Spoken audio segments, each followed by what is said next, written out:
If everybody would, join me with the Pledge of Allegiance. I pledge allegiance to the flag of the United States of America and to the republic for which it stands, one nation, under God, indivisible, with liberty and justice for all. Thank you, everyone, for attending this meeting. We'll start with roll call of attendance. Clint, are you here? Here. Chris, are you here? Here. I'm here. Brandy, are you here? I'm here. Angie, are you here? Present. Okay, perfect. Everybody is here. The first item on our agenda are consideration of the minutes as presented. Is there a motion to get the item open for discussion? I'll make that motion. Is there a second? I will second that. It has been moved and seconded, so at this time, it is open for discussion. I do have a comment in the minutes on item number 8.1. When you get to the bold, it says that I moved, seconded by Chris, and then it says, for discussion purposes only, I would recommend that the parentheses end there and the rest of it be deleted, because the rest of it, it says, and then changed his vote to nay, and I don't think that that's accurate, because when somebody seconds a motion, that doesn't mean that they're obligated to vote in favor of the motion. It doesn't even mean that they're in favor of the motion. It simply means they're seconding it so that pursuant to Robert's Rules of Order, it's moved and seconded, and then it's open for discussion. So I think that the commentary after that should just be changed. And then also, in the shaded box where it says nays, after Chris Lytle, I don't think there should be anything. Again, it wasn't a changed vote because there was no vote until there was a vote. So with those clarifications, are there any other suggested clarifications to the minutes? Hearing none, all those in favor of approving the minutes as suggested to be revised, please indicate by saying aye. Aye. Aye. Opposed? Motion carries. Angie abstained. She wasn't at the meeting. Okay, so that vote is 4-0-1. Thank you. I'm going to jump down to old business, ordinance number 100522D as in David. This is consideration of the Bukovic bond issue. This is the second and final reading of that ordinance. It's been before the council on numerous occasions, and I'll make a motion that the ordinance number 100522D as in David be approved. I have a point of order before we move forward. Can someone clarify why legal counsel is not here tonight? They called and asked if it was a crowded agenda, and with our fee agreement, they've agreed to be here one time per month, so this is not the month that we know that they're going to be here. I have stated previously that I believe that our legal counsel should be present at every meeting, and I don't know that that's something that the council has discussed, I guess, as a whole. And my concern, especially with everything that's been going on recently, that we not have legal counsel present at all of our meetings. I don't believe that it's a good idea, and actually I am not familiar with other councils or commissions really having meetings without legal counsel present. Okay. Well, and I know that's the agreement that we entered into with the law firm, so we can certainly revisit that, but in order to keep the cost at the level that they had presented, that was the agreement that we made. So, but yeah, I mean, we can certainly revisit that and ask them what would it cost for them to be at every meeting. So, Okay. okay. I've made a motion regarding ordinance number 100522D as in David, and apparently in response to that, Ms. Farno has left the meeting. Is there a second on that motion? I'll second. Okay, is there any discussion on the motion? I mean, it has been before us on numerous occasions. Seeing no discussion, all those in favor, please indicate by saying aye. Aye. Opposed? Nay. And Brandy abstained? I abstain. Okay, so the vote is 2-1-1, and we'll just put that on the agenda for the next meeting. The next item on the agenda is Town Council reorganization. This is the time when we, the first meeting of the year, we reorganize the Town Council positions and any appointments to committees for boards. So, does anyone have a motion that they'd like to make? I'll make a motion. I'll move that all of the council positions remain the same next year, this year as they were last year, with one exception. That Angie Farnow be removed from the Planning Commission and that I be put in that position in her place. Is there a second to the motion? I'll second that. Okay, now it's open for discussion. Well, I'm going to be against this motion. I can tell you that before we vote, because I'd like to go every office one at a time, and I don't even know if this is the meeting to reorganize all the boards, because they don't do their reorganizations until the second meeting of the month. Okay? That's just my position, but we can vote on it. It's been seconded. Okay. Chris, you have anything that you'd like to say? No, I just want him to get the debate going here.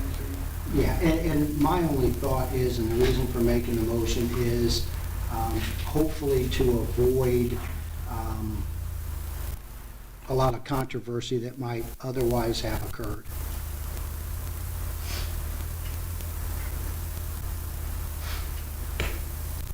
Brandy, you have any comments or thoughts?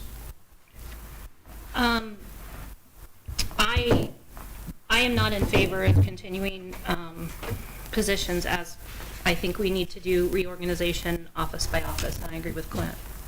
Okay, well, let's call for a vote and see if, again, I explained why I made the motion. Anyone in favor of the motion, please indicate by saying aye. Aye. Opposed? Nay. Hey. Okay. So, anyone else have a motion that they'd like to make?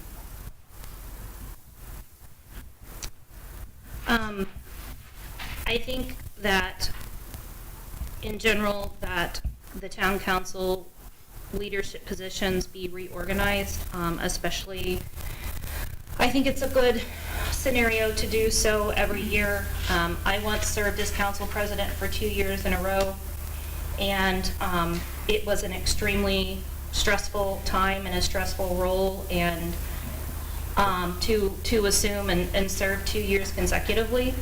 And while part of that was for a transition from 3 members to 5 members for the sake of some, continuity and organization, I just feel as if nothing personal whatsoever. I just strongly feel that it is a good idea to reorganize on an annual basis. And with that being said, I know that it is, Clint Bledsoe has made it no secret that this is his last term, and he has served for 16 years almost. 15. He was 20 when he started, and so in honor of his service, I would like to nominate Clint as president for the 2023 year. I'll second that motion. Is that something? Yeah, I would do it for last. I only got to do it for 1 year. Pardon me? It's only going to last 1 year. He knows it. Okay, any further discussion? I don't see any reason for any further discussion. Okay, all those in favor of Clint Bledsoe serving as the council president this year, please indicate by saying aye. Aye. Aye. Congratulations, Clint. Thank you. You can have the gavel. Now, do you have to take over right now or after next meeting? Okay, fair enough, thanks. What's next? Would be vice president. I nominate Brandy for vice president. I'll second that. Okay, it's been moved and seconded. Is there any discussion? All those in favor of Brandy Baston being the council vice president, please indicate by saying aye. Aye. Aye. Aye. Motion carries. What's next? Oh, thank you.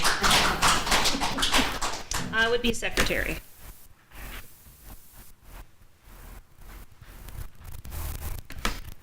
Okay, is there a motion?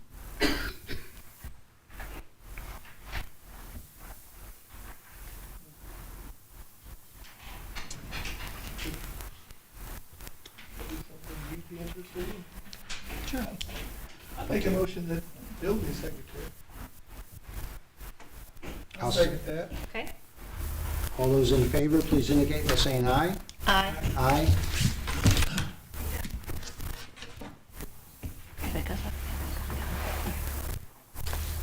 Are there any other positions that we need to fill, Brandy? I don't think so. I think Clint, you said, did you say you researched Yeah, I think the board, probably the commission? in the next, before the second meeting, we probably ought to notify people that are on the board to make sure they still want to be on there. Yeah, And, that's probably a good idea. you know, maybe, and also some likely candidates that might want to be on some board. Okay, absolutely.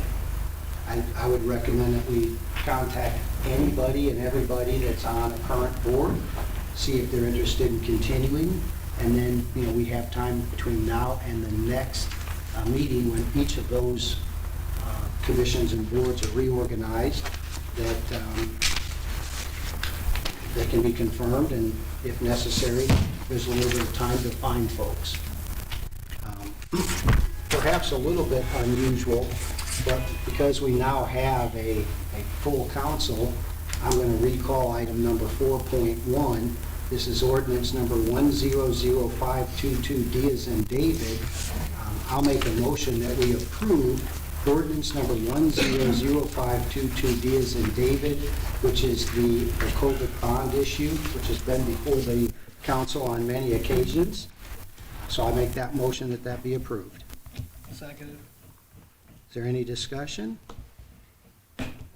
Seeing none, all those in favor, please indicate by saying aye. Aye. Aye. Opposed? Nay. Randy abstains. Angie, Abstains? is there a reason you're abstaining? Yes, there's a reason I'm abstaining. Mind we ask why?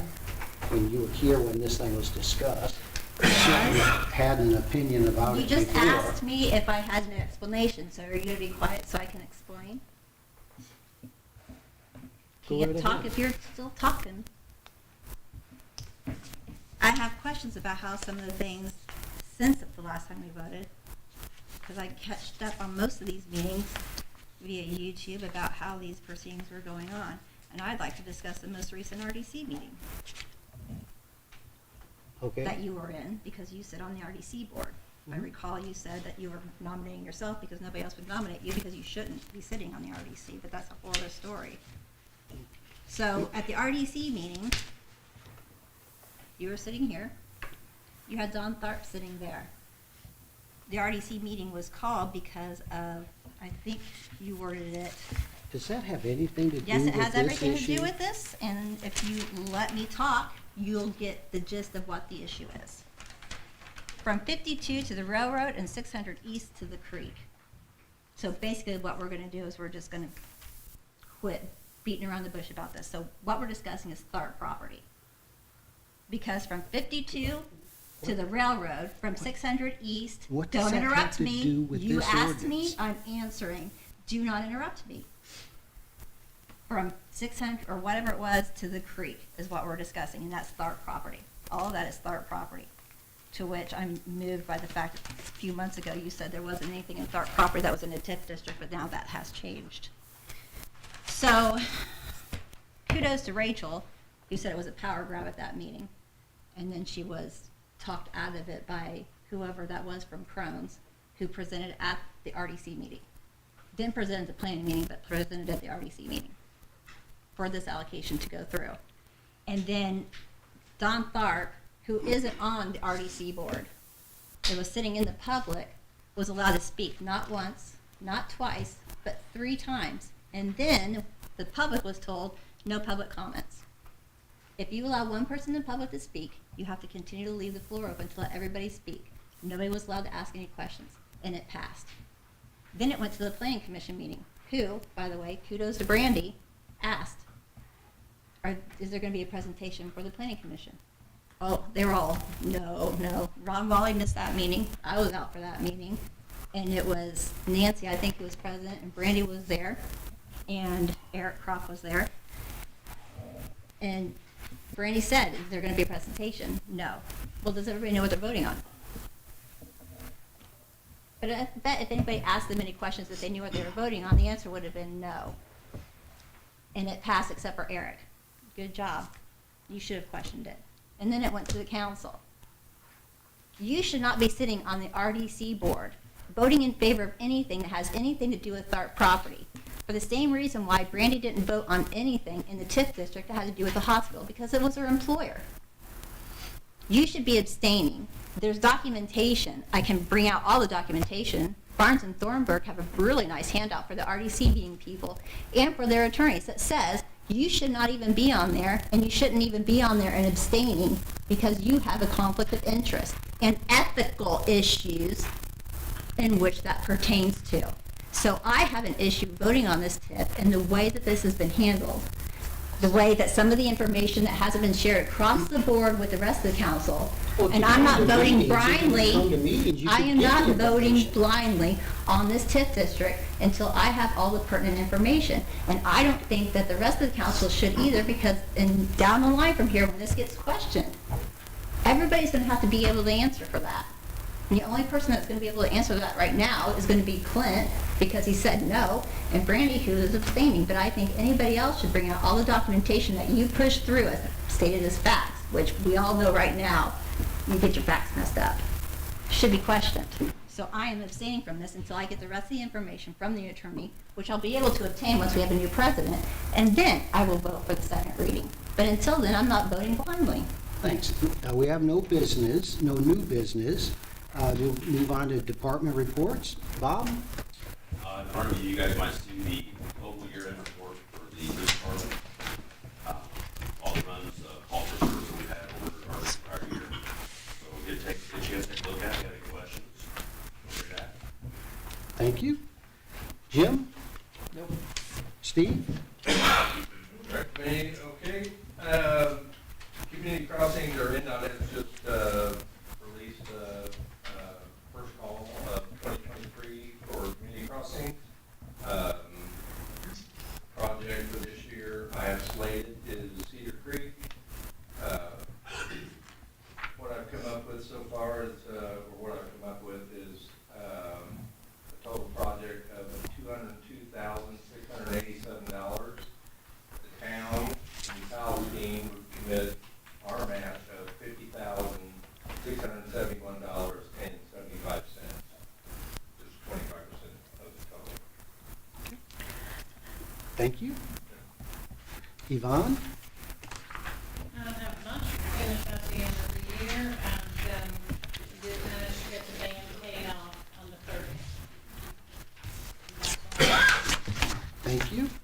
We'll move on to public comments. If there's anybody in the audience that would like to address the council, step up to the podium, give us your name and address, and share with us whatever you'd like to share.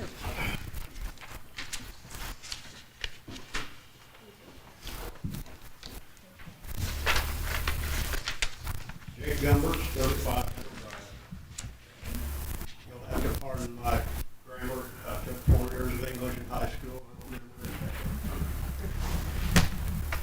here in New Palestine referred to as a small town or having a small town atmosphere. The population in 1950 was about 500 people. The 50s and 60s brought new industry to the east side of Indianapolis, such as Ford, Chrysler, and Western Electric. The mostly blue-collar jobs drew many people to the area. Some of them came to New Palestine, settling in Glad Acres, New Palestine Village, and more estates at the end of town. They came from Kentucky, Tennessee, and Illinois. And I remember one family, at least, from West Virginia.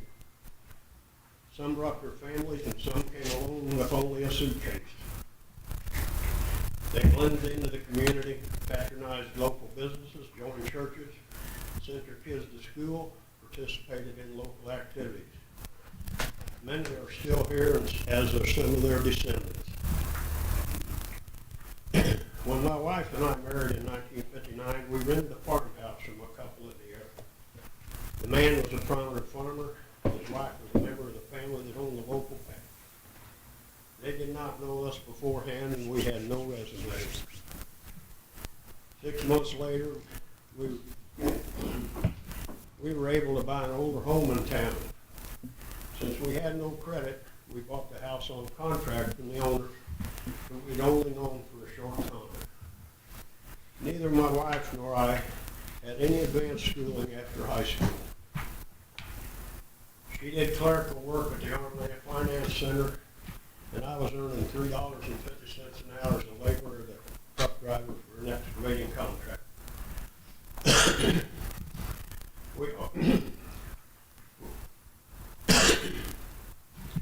We always felt welcome and accepted in the town. No one ever asked us for any credentials.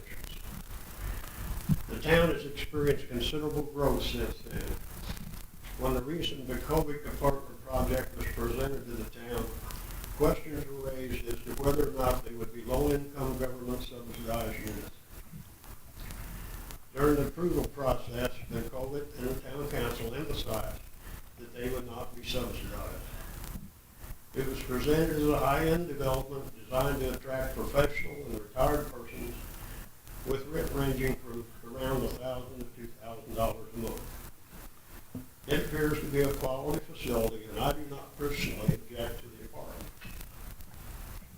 However, I am troubled and take exception with some of the opinions and comments that were put forward to promote the project. Comments were made that the rent range reflects affordability to the group of citizens that we wish to attract and keep, and that these are exactly the people that strengthen the fabric of our community. I believe it was also mentioned somewhere that $1,000 and above rent obviously excludes anyone earning $10 an hour. I was not aware that there were guidelines as to who we wish to attract and who to reject. What are the guidelines, and who are the we that establish them? I also wasn't aware that the fabric of our community was weak and it needed strengthening, or that the added strength and fabric that is supposedly needed can be easily obtained by attracting anyone who can afford $1,000 more a month rent. In regard to $10 an hour or needing assistance, there are many people who, because of physical or mental limitations or because of the environment they were born into, were unable to gain the skills needed to afford $1,000 or more for rent. I believe it is both demeaning and discriminatory to single out people in this way. In addition, I find it interesting, while some express concern about those people moving into the community, the council is willing to use tax money to subsidize the financing of an apartment project by a successful developer, which will indirectly subsidize the rent of the tenants, the ones who don't really need assistance. Personally, I find these comments and positions an affront to the people who came here 150 years ago with virtually nothing, and all those cents that have worked hard to make New Palestine a great place to live. Today, the people involved in our schools, churches, business, and various organizations work to continue New Palestine's tradition and existing strength and strong fabric. When I was in high school, I worked at a gas station at Franklin and Washington on the east side of Indianapolis. At the time, the Marion County home at Brookville Road and County Line was still open. We referred to it as the old folks' home or the poor farm. It housed the infirm people, homeless, and transients. In the fall, some of the homeless would move from Indianapolis to the home and stay for the winter and return to the city in the spring. Some would walk out Highway 40 to Cumberland and down County Line Road rather than use Brookville Road. One day in the fall, an old fellow stopped in the station, saw his way out to the home. He asked me if he could borrow some money to get something to eat. I gave him some money, and he bought some snacks that we had and was on his way. As he left, he promised he would pay me back on his way back to the city in the spring. One day in the spring, he came in the station. I wasn't there at the time, so he left the money with the owner and told him that he had borrowed it from some kid last fall and wanted to be sure he got paid back. I never forgot that old man and what he taught me. So,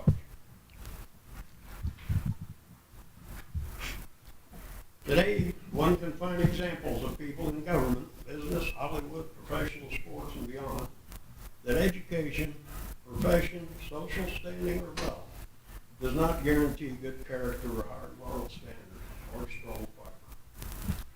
I feel to be considered a small town, it should have a little bit of everybody in it, not income-based. In the years living here, I have known people of wealth in the community and people who have struggled their whole life, and a whole lot of people in between. And that's what I think it takes to make a small town. There's an old saying, you got to keep dancing with the ones up from you. If we forget that, begin to believe our strength comes just from those with the ability to pay high rent and mortgages, and we should kick the $10 people on down the road, that it's no longer a small town. It will become just like many others that over time have traded their fabric for $1.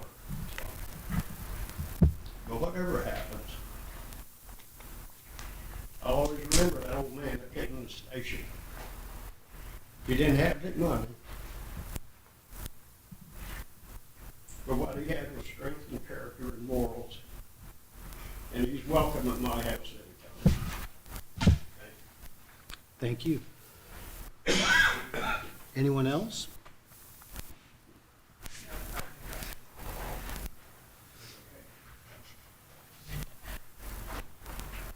Ron Wally, 4268 South Woodbridge Lane. You know, like Jake has said, advancement, growth. I'm on the planning commission. If I'm able to be on the planning commission, I could say next year, but this year, 2023, I have plans to hold a public meeting, get all the contractors that have worked in our area. We know who they are, Lanier and Seagull Builders, McIntyre, Parrish, Jointer, anybody that's built, have a open session with public here and find out what it is we want. I thought that we needed growth. We do need growth to pay bills, to expand and do other things.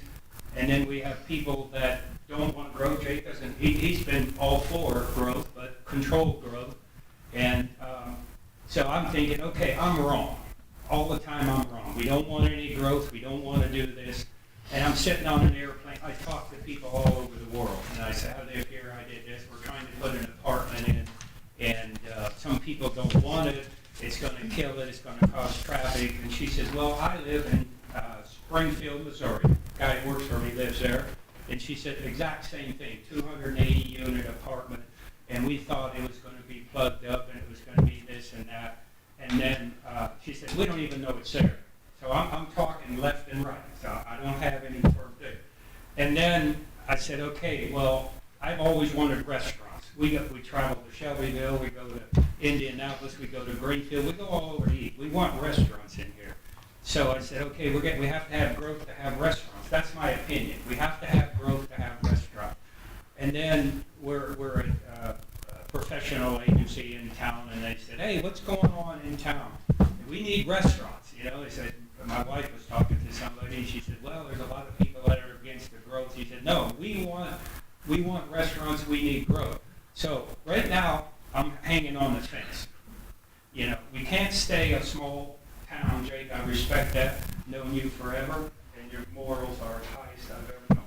So I respect that. I don't know what's right or wrong, but I'm going to find out. We're going to have meetings. We're going to do, I don't have to be president of the planning commission. I don't even have to be on any board. I can set up meetings, and we can have meetings, and we can figure out what it wants. The problem is, in all society, all over the world, there's a few negative people that are always the loudest. Everything that happens, any laws go into, they're always the ones that are at the, state senate office and all. We don't want this, we don't. Us people, the majority, we think somebody else is going to take care of it. And I don't think we can rely on that anymore. We see what's going on worldwide. We see what's going on with our government in the United States. So I think we need to do this. And I want to say that the turmoil has to stop. Randy, I appreciate what you said last meeting. Everywhere we go, it's like, what's going on in New Palestine? I'm like, I am sick and tired of that. What's going on in New Palestine? And then now I see I know this meeting's recorded, everybody listens to it. It's moving over into county council. And they got this and they got that. And the attorney for the county council said, we waste so much time in our meetings fighting and carrying on. It's a total waste of everybody's time. And that's a statement that I would like to resolve. But let's see how 2023 goes. I was going to be willing to offer the service as chief over there, sergeant at arms. And then when the negative starts, boom, hammer it down. We're done. We're next topic. But let's see how 2023 goes, and thank you for your time. Thank you. Anyone else?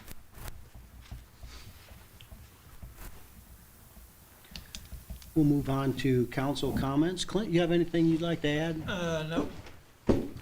Angie, you have anything you'd like to add? Yes, but I'll go last. No, I don't think you have that choice. No, I Now's do your have that time. choice. You ask Brandy, you can ask Chris, I will go last. So I'll take that, mean you have nothing you want to I add? want to add, and I will go last. If it's okay with the rest of the council in which order that we do it, I will go last. Does anybody on the council have a problem with me going last on council comments? I do. Okay, Clint, No. Chris, I don't, Brandy, that's the bother me. No. what's the issue? Chris, you have anything you'd like to add? Sure. Just, most of this is kind of directed at what Jake had to say. Jake, I totally respect what you had to say. Talking about hardworking people, that's my favorite thing in the world is people who actually come and work hard. I got hired on the Warren Township Fire Department in 2001.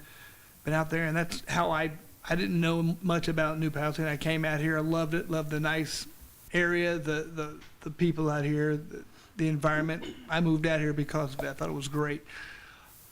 What scares me about working on the east side for a long time, I don't want to live on the east side of Indianapolis. I don't like what I see there. That scares me, and I would not want to raise my family there. I don't want that creeping out here, which is why I like the area or the idea of I think we have a responsibility to try and keep the same area as what I moved into, in my opinion. It's nice. I do not want to be in my environment that I work in. I will move if it turns into that. That scares me. So that is why I like this project. And that, not that there wouldn't be some hardworking people there, but I want to make sure the people there are hardworking and good. I just don't see that where I work right now. I don't see that in that area. and that's why I support the project. So, but I totally respect what you're saying, and I understand that. May I respond? Yes, sir. I grew up in Warren Township, went to Warren Central High School. In those days, if you didn't live on the north side, you wanted to live on the east side. That was second best. Mhm. I'm not against growth, don't get me wrong. I don't want anybody against this, because I know growth, I was in Warren Township when it was farmland. Okay? I've said that before. My only thing is, attaching dollars to things is not going to guarantee you anything. I've seen what's happened to the east side of Indianapolis. My old neighborhood, people are getting shot in, okay? So attaching dollars to anything is not going to guarantee you that isn't going to happen out here. You've got to work with the people, you've got, you know, this kind of thing. But just saying, attaching so much money to rent or houses or this and that here is not going to keep the problems out.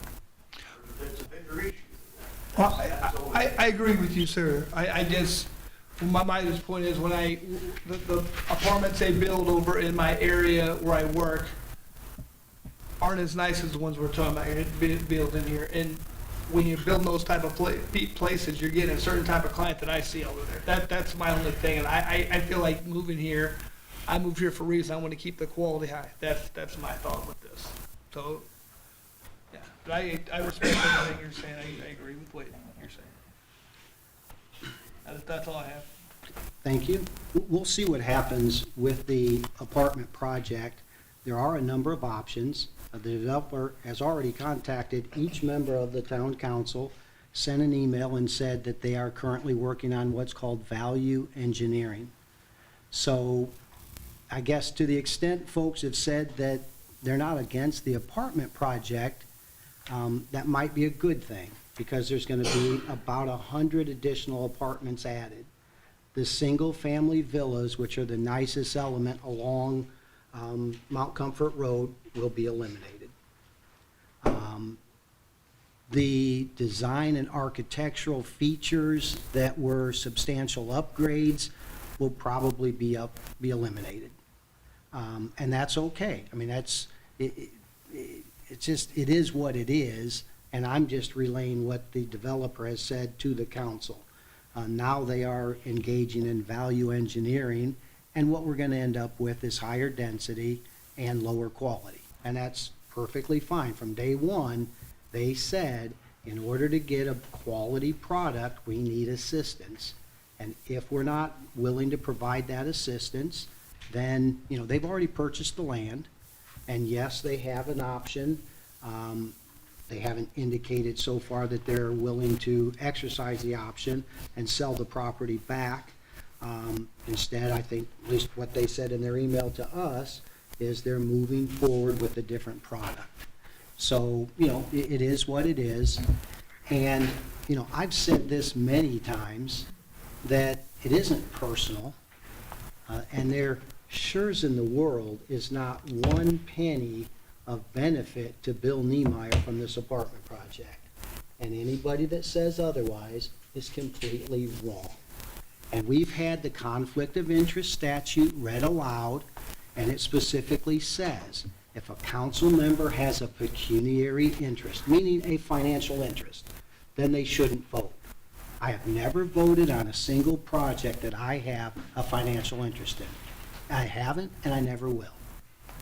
I am on this town council to do what I think is best for the town. And what I hope everybody remembers, each individual, we're one person.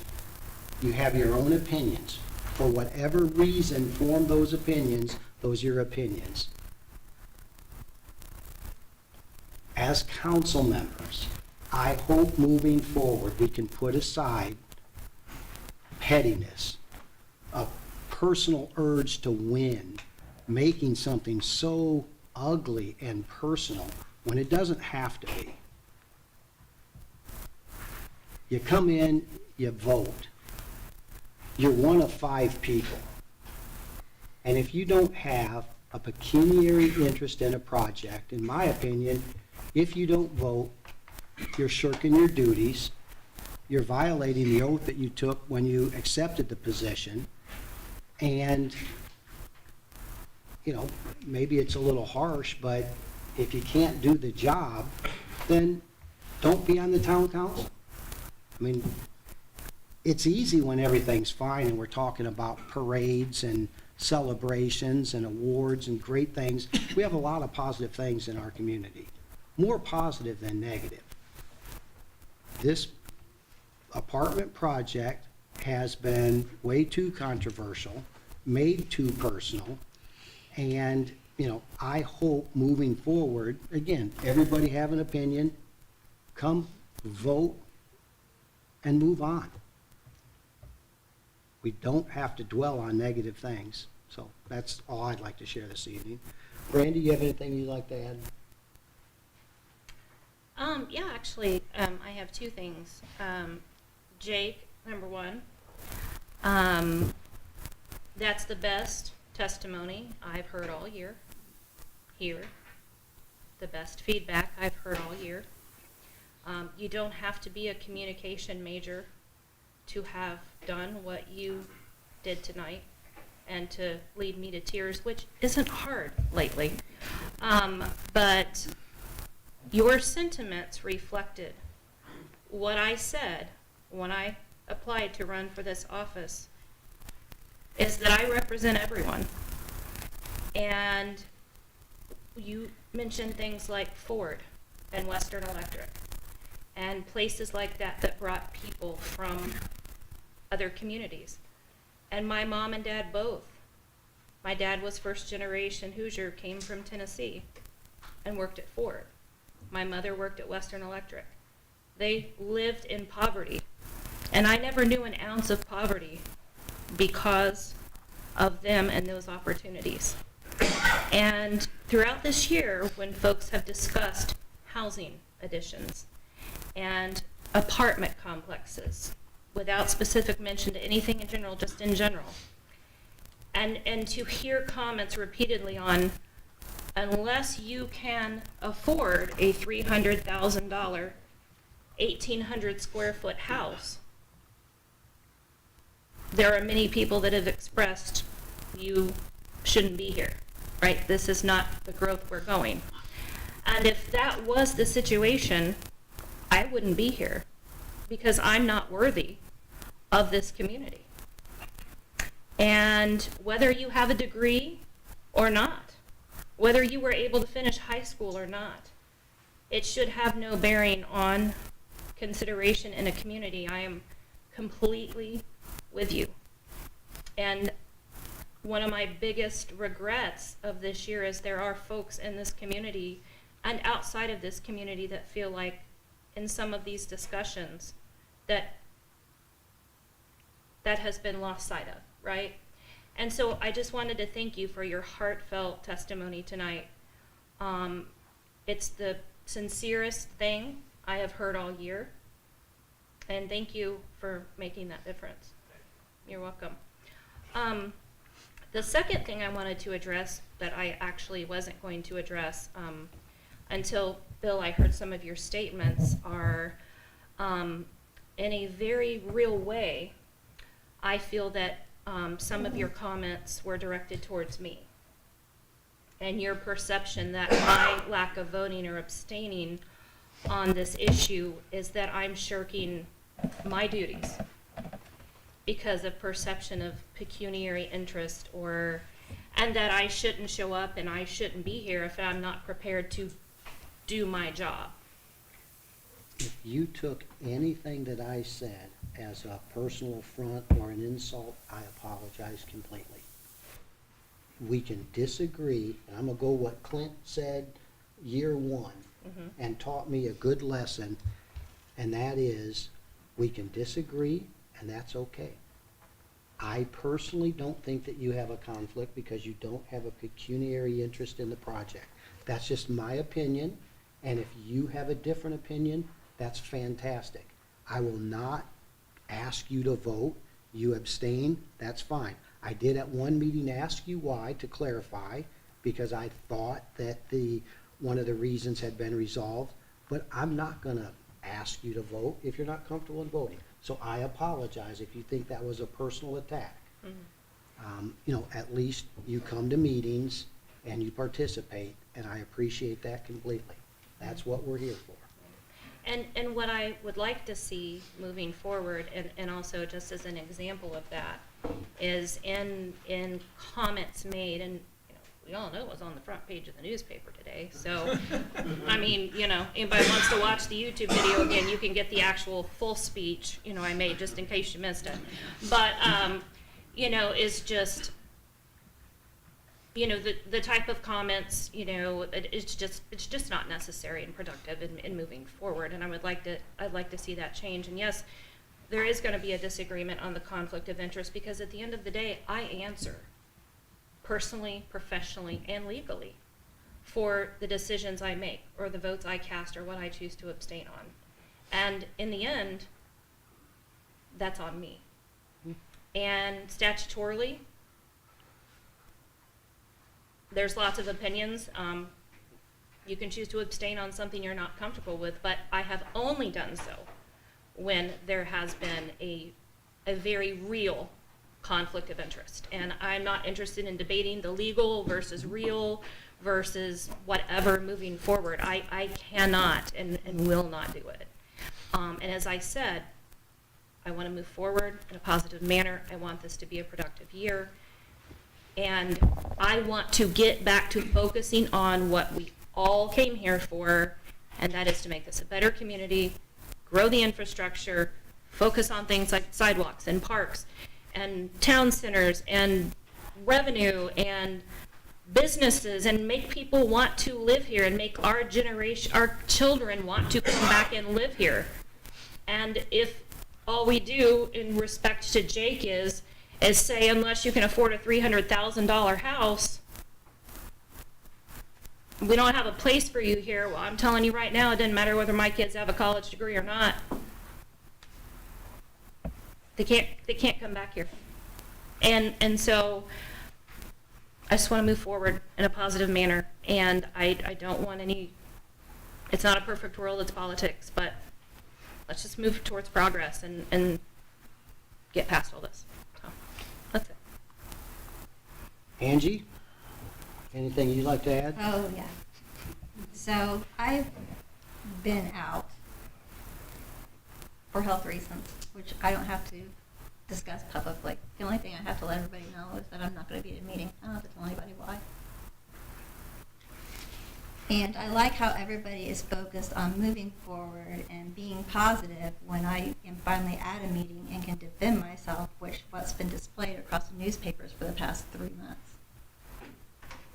And I hear everybody out here talking about how we should be positive and move forward. Where was all of this positivity when I was being slandered? Everybody sat up here silent. Everybody sat over there silent. I'm all about positivity and moving forward, but at this time, we're going to discuss the censure, and everybody's going to sit here and listen to how I was slandered. And if I'm going to be interrupted, I can gladly wait till the next meeting when Clint's president, and I won't be interrupted, and I can finish my statement. So, what's it going to be? I don't see anything stopping you. Say whatever you want to say. That's what this point in the agenda is for. My objective is to set the record straight with the censure that was brought forth in front of everybody. And I'm not going to go through all of it at this meeting because I want to shorten this meeting. But I am going to put forth a few of the things that were discussed and was brought with one of the people that sat in the audience with his phone was taking pictures of, because I find a real issue with that. If the citizens of the town cannot come to this council meeting and feel safe or to have their voices heard without being threatened or something happening to them, that's a real issue. And when there's people that work for the town and the council that's up here are intimidating the people in the audience, they're not going to come up here and talk, and they're not going to say what they need to say. So we're going to discuss that 11/16 meeting where somebody was actively taking a picture of Dale's phone that said that he was texting me during a meeting that I was not able to attend to, but I was able to comment to Dale during the said meeting via text. Bill released information to the town in his public record, and because he said it in his public record, and the documents are public record, so he took pictures of the phone call, which on a side note, you also did the New Palestine Police report to which I had with Jim Robinson, and you made that public record. And Jim's social security number's on there. You might want to see what you can do about that.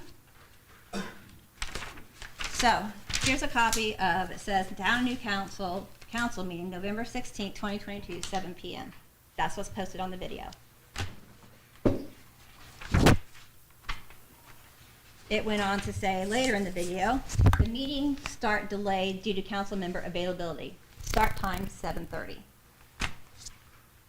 So let's go to the text. Here's a picture that they took of Dale's phone while he was in a public meeting, sitting here when the public meeting wasn't even actually going on. So let's everybody get a good look at that and see the angle of that. They zoomed in on it. Dale's phone. So, Bill Niemeyer stated to the council that he expanded and said the text from 11:17 stated that Chris was at the fire station. This text was from 11:03 at 11. Actually, it was at November 5th at 9:08 p.m. to Dale Wagner. Found the meeting where Chris was at the fire station but never saw the part where he left the alarm. It was a special August meeting. That was at 9:14 p.m. on Saturday, November the 5th. Here's a copy of that. And I'd also like to do some clarification in regards to that, and Dale can back me up on this. The discussion with Chris at the fire station and the confrontation I had with Jim of people saying that I was taking Chris Lytle down, that was not the angle for that conversation. Dale will tell you too. That conversation consisted of, it was a special meeting called, we were all sitting here. He was on a Zoom meeting from the firehouse. The firehouse alarm went off, he had to go to that. I'm sitting here, Clint's sitting here, we're all sitting up here and we see the audience's faces when Chris says he's at the firehouse. Everybody's face was like, what's he doing on a Zoom meeting at the firehouse and doing a special meeting? So I can see what people are thinking.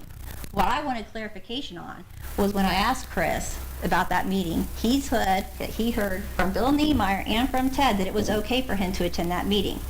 Normally that's considered ghost employment. I wanted to make sure that everybody knew that he had information from 2 attorneys who told them that it was okay for him to attend that meeting. It was nothing on Chris. Chris thought that he was doing everything right because he had the attorneys tell him it was okay to do. I was never out to get Chris, which is what was being interpreted by Bill and by Jim Robinson. And I want to make sure everybody was clear on that. The text messages that he's referring to with Dale Wagner was on November the 16th at 7:18 p.m., not during meeting time.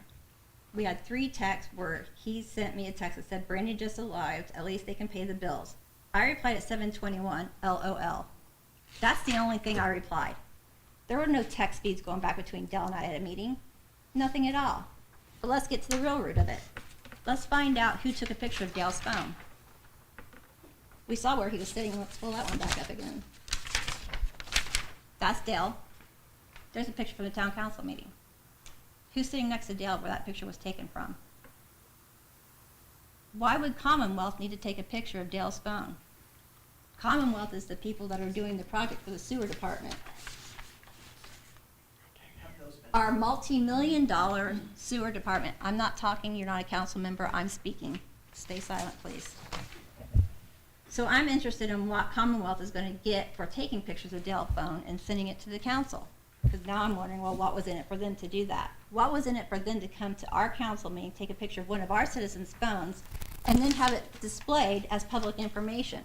If I were Dale, I would be talking to an attorney. I would be wanting to know what my rights were, what was violated, and I'd be asking some serious questions in regards to that. And the fact that Bill Niemeyer used this and brought this up just aggravates me to no end, because if anybody was following the town council meetings, back when I started asking questions about legitimacy of some of the council positions that he was on in regards to this TIP project. And then, unfortunately, I started to get sick. But that created a whole other thing. So we're not going to focus over here on what Angie brought to light as the fact of maybe he shouldn't be on these commission boards. Tharp he's the lead attorney for Tharp, vice president of Tharp Corporation. But we're not going to focus on that. We're going to focus on Angie. And she's not here. And she's talking about Chris. She's barging into Jim's office, which is a whole other story that we'll address later. it's all focused over here on me. We're not focusing on what Angie brought up over here. And I am aware that he made it a point to let you guys know that I was appointed, not elected. I was appointed because I'm a junkyard dog with a bone. I am not politically polished. I don't want to sit up here. I'm counting the days, which, by the way, 11 months and 16 days until I'm done. I'm not running again. The only thing I saw 4 years ago was I saw something that was being done here. I'm not going to stand by and allow it to happen. I'm going to voice it, and I did, and try to eliminate the situation, which I did, and I was done. I didn't know that I was going to cut off the dragon's head and then 2 more were going to grow back. That's not what I expected. I wish it would have happened after I was done, because I'm a junkyard dog with a bone. And when I see something that's going on that should not be going on in this town, I'm not going to sit idly by and let it happen. Unfortunately, because of the illness, I wasn't able to sit up here and defend myself, so everybody else was focusing on what was being printed in the papers, which I don't know when the Greenfield Reporter became editorial and a gossip mag, but it's obviously not investigative journalism, or that stuff that was printed wouldn't have been printed. I just want everybody to get refocused on what the issue was with the TIF. I have nothing against the apartment complex coming in. What I'm against is the fact that we're giving them a $5 million TIF. I have an issue with that because at the very beginning of this, Buzz Crone said he can explain a 2.5, but he can't explain a 5 million.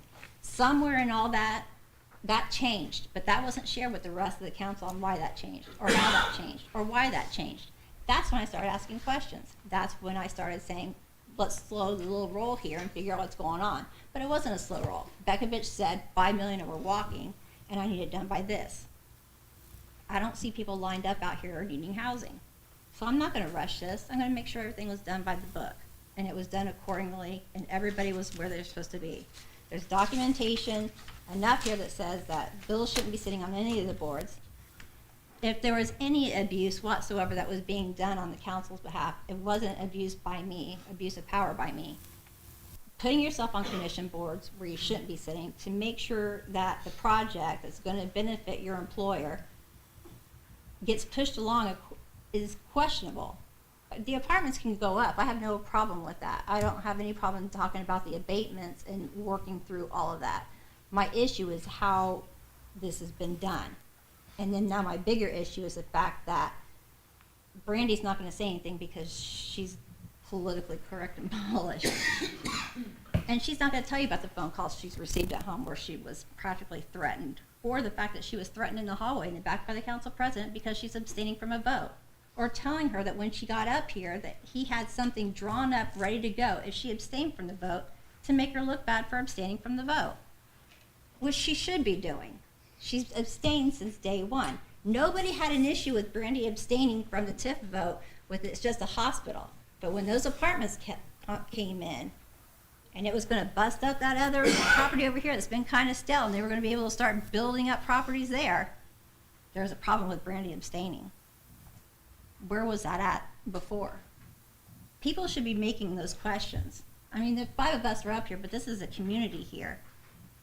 And I know everybody can see what's going on. Watch the videos. They're public now. That was one of the things I said when I started the council. Transparency. If you don't make it to a meeting, you can watch them and then email the council. I know that people have reached out to me and told me to vote no on the apartments. I've gotten one person send an email that said vote yes. One. I've got many who said vote no. And I listen and I read all of those. Granted, I haven't been here to do my job, but if you look at my attendance for the 3 years that I've been here, the first year and a half, I never missed one meeting. Not one. I was at every single meeting. State statute says that we were only supposed to attend one meeting. One. When we're elected. I attend all of them. And I don't back down from a fight. I shouldn't be sitting here right now. My heart's not supposed to be going over a certain rate, and it is. My husband was pissed off that I turned around and came back, but I came back because I don't run from a fight. I'm an advocate. And I will sit up here and say what needs to be said. The rest of this stuff with the censure that he did, I would like to discuss that in the next meeting. I don't want to do it now because we're all tired and we're tired of the negativity, which is why I didn't comment to Christy when she asked for my comment on his censure. I didn't want to see it in the paper either. I'm tired of the negativity. It will be addressed publicly. There's a lot more to it, but I really think that the council should look into the fact of where that angle came from on the phone, of Dell's phone picture, and the fact that the Commonwealth guy was sitting there. Commonwealth, completely separate from the TIF of what was going on with Bekovich. Why? And so I think that when, I think it was Clint asked where he got the picture from, and they won't say where the picture's from. They won't say where they got the picture from. But I just can tell you this much with photography, and Gene can back me up on my Photoshop skills. I could change that up, and that name could say Tom, Dick, or Harry. And I could change that whole text feed, and nobody would be the wiser. You need to know where it came from and who took the picture. Or you can't present it as factual information for the town to take into consideration. The fact that I needed a censure because I was texting Dale during a meeting, which obviously was not the case. And it was obviously not the case that I wasn't after Chris Lytle. That was just more smokescreen to subject to people so they weren't actually looking at what the real issue was of what I brought up. And that's what people need to look at. That's all I have to say for tonight. Next item on our agenda are claims. This evening, we are being requested to consider claims number 24690 through 24732 as presented in your backup materials. Is there a motion regarding the claims as presented? I'll make that motion. Was that Clint? Is there a second? I'll second that. It has been moved and seconded. Items open for discussion. Are there any comments, concerns, edits regarding any of the claims as presented? All those in favor of approving the claims as presented, please indicate by saying aye. Aye. Motion carries and the claims are approved. Is there a motion to adjourn? I'll motion to adjourn. I second. All those in favor of adjourning, please indicate by saying aye. Aye. We are.